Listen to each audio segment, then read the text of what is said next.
Hi, Mike here.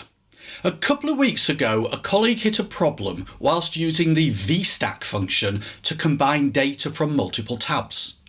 The source data contained blank rows, which they didn't want to appear in the consolidated list. In this video, I'm going to replicate the problem using fictitious data and show you 3 ways to solve it. If you want to follow along, you can download a copy of the demo file from the link in the description below. So this is the file. As I said, I'm using demo data. I'm also simplifying it by only having 6 months, whereas my colleague had 12 months, 1 month per sheet. Each sheet has a different number of rows of data. January has 8, February has 4, March has 7. And because April, May and June haven't yet happened, there's no data on those sheets, just headings. The requirement was to combine the data from each sheet into one large list, which would be located on the summary sheet. Of course, one way to do that would be to copy and paste, but that would be very manual and very long-winded. So, because my colleague is an Excel 365 user, they've decided to use the VSTACK function. Also, because my colleague knows all about tables, I've taught them well, they converted each list into a table and assigned each table an appropriate name, tblJan, tblFeb and so on. If we look at the April sheet, the table is called tblApr and the end of table marker is on row 6. May and June sheets are similar. Tables have to have a minimum of 2 rows. First row is the headers, the other rows are for the data. As data gets added to the rows below the headers, the table automatically expands.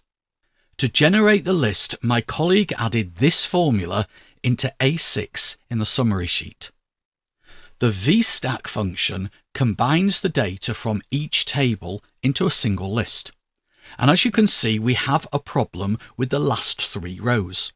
Row 25 is pulling through the first row of data from the table on the April sheet, which is blank. Row 26 is pulling through the first row of data from the table on the May sheet, which is blank. And row 27 is pulling through the first row of data from the table on the June sheet, which is blank. A quick fix is to hide the zeros. In Excel on Windows, select File, Options, click Advanced, scroll down the dialog box and about halfway down is the Display Options for this worksheet section. Uncheck Show a 0 in cells that have 0 value. On the Mac it's similar.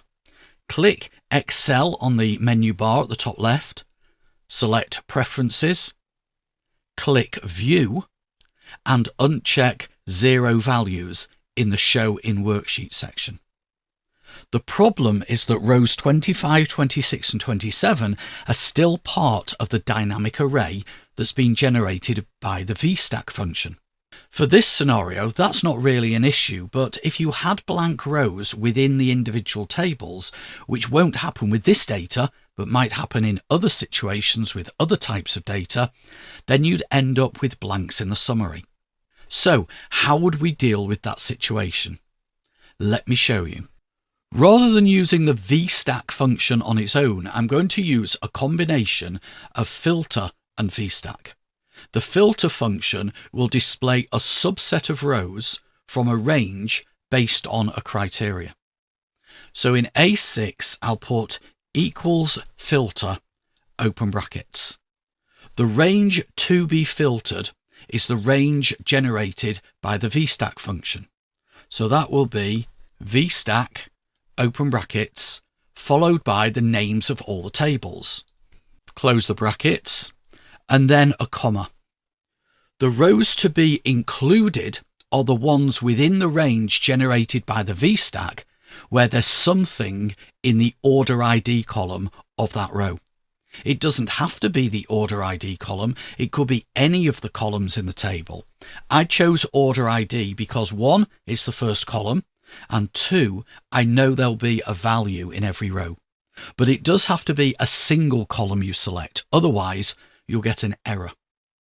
So what I put here is VSTACK, open brackets, tblJan, open square brackets, and then OrderID, close square brackets, comma, and then I repeat that for every table.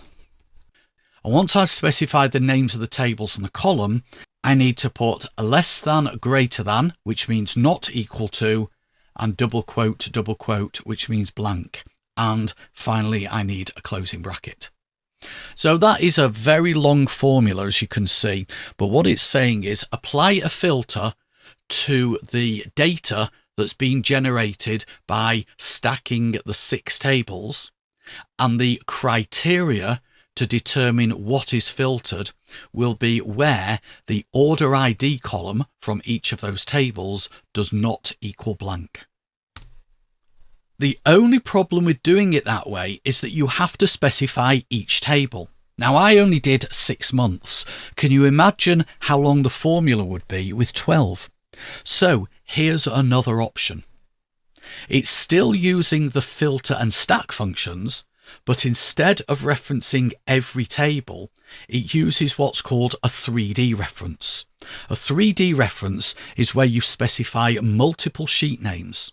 The sheet names have to be consecutive sheets, so in this case it's Jan through to June, and unfortunately 3D references don't work with tables. So after the exclamation mark, which is simply the separator between the sheet names references and the cell range references, I've specified A6 to G50.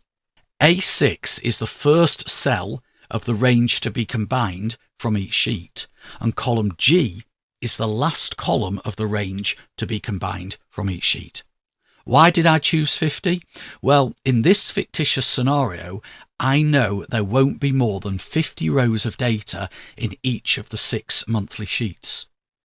For the second part of the formula, I selected Jan through June A6 to A50.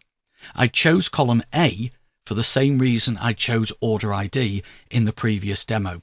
So I think this method is simpler in that it's shorter, but you can't use tables. So you have to define a range that's big enough to include all the rows with data in each sheet. Well, I hope you found the video useful. If you did, please give it a like. And if you're not already subscribed, please consider subscribing to the channel. I'll catch you in the next video, but until then, have an excellent day.